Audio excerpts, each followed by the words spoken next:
Em nome do Pai, e do Filho, e do Espírito Santo. Amém. Que Deus te abençoe imensamente. É uma alegria para mim estar aqui com você para mais uma meditação da palavra. Dia 31 de janeiro. E eu quero meditar com você o Evangelho de São Marcos, capítulo 6, versículo de 1 a 6. Naquele tempo, Jesus foi a Nazaré, sua terra, e seus discípulos o acompanharam. Quando chegou o sábado, começou a ensinar na sinagoga. Muitos que o escutavam ficavam admirados e diziam: de onde recebeu ele tudo isso? Como conseguiu tanta sabedoria? E esses grandes milagres que são realizados por suas mãos? Este homem não é o carpinteiro, filho de Maria, o irmão de Tiago, de José, de Judas e de Simão? Suas irmãs não moram aqui conosco? E ficaram escandalizados por causa dele. Jesus lhes dizia: um profeta só não é estimado em sua pátria, entre seus parentes e familiares. E ali não pôde fazer milagre algum. Apenas curou alguns doentes, impondo-lhes as mãos. E admirou-se com a falta de fé deles. Jesus percorria os povoados das redondezas, ensinando. Palavra da salvação. Gente, olha que dado interessante, né? Jesus cresceu em Nazaré. Jesus nasce em Belém, né? Jesus nasce em Belém, mas ele cresce em Nazaré. Ele cresce ali, a vida dele, a infância dele, a adolescência dele, a juventude dele. Então Jesus ficou em Nazaré por um bom tempo, né? Até ele ir para a vida pública, que aí sim, com 30 anos ele começa a andar pelo mundo. Mas a vida de Jesus foi em Nazaré. E olha o que está acontecendo. Jesus já estava ensinando, Jesus estava pregando, Jesus estava curando, Jesus estava libertando. E agora Jesus vai para a sua terra. Jesus volta para Nazaré para visitar a sua terra, visitar o seu povo. Só que é interessante.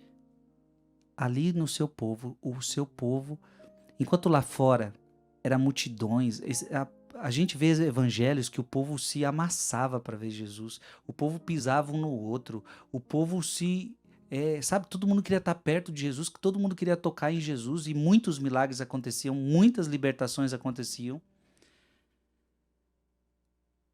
Só que quando ele chega na sua cidade, ninguém dá a mínima. Ninguém dá a mínima. E aquele povo não tem fé em Jesus. Aquele povo tem dificuldade, o povo da sua cidade tem dificuldade de entender que ele é Deus. Tem dificuldade de entender que ele é o Messias. Por isso que estão dizendo, mas ele não é o filho do carpinteiro? A gente viu esse menino crescer. A gente viu ele brincando aqui. E veja, Jesus, pelo menos não temos relatos, alguns apócrifos relatam alguma coisa, mas eles não viram milagres de Jesus na infância, Jesus curando ninguém, não. A Bíblia nos diz que o primeiro milagre de Jesus foi nas bodas de Caná, para inaugurar o seu ministério. Esse povo teve dificuldade para colocar fé em Jesus. Jesus admirou-se com a falta de fé deles. E Jesus não pôde ali fazer muita coisa. Olha como isso é triste, né? Jesus não pôde fazer ali muita coisa porque eles não tinham fé. Eu também quero trazer isso para a sua vida, porque é muito difícil evangelizar a nossa própria família.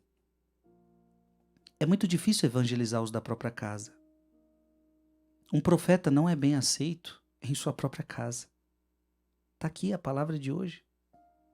Um profeta só não é estimado em sua pátria, entre seus parentes e entre seus familiares.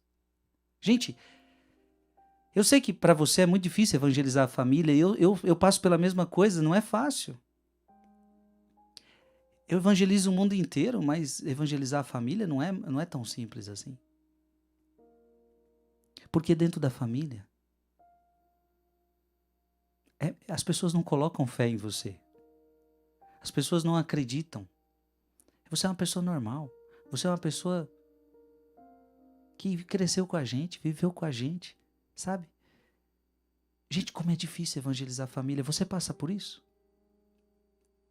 Então, às vezes você consegue ajudar aquela pessoa da sua igreja, às vezes você consegue ajudar o pessoal do grupo de oração, às vezes você consegue ajudar o teu vizinho, o teu amigo, a mulher, a pessoa do trabalho, você consegue ajudar todo mundo, mas os de casa parece que não vai. Eu digo para você, não desista. Não desista. A primeira coisa que você tem que entender é que não é você que vai converter as pessoas da sua família. Aliás, não é você que converte ninguém. Então a gente precisa entender isso. Não sou eu que vou converter. Não sou eu que vou converter. Quem converte é Deus. Então você quer um conselho? Essa dificuldade existe e existe com todo mundo. Conselho então para converter família. Reze. Melhor forma de converter família, rezando. Segundo, fazer penitência. Oferecer jejum, oferecer um sacrifício. Terceiro, dar bom exemplo. Dar testemunho. Entendeu? Então, gente, esse aqui é o segredo. Oração,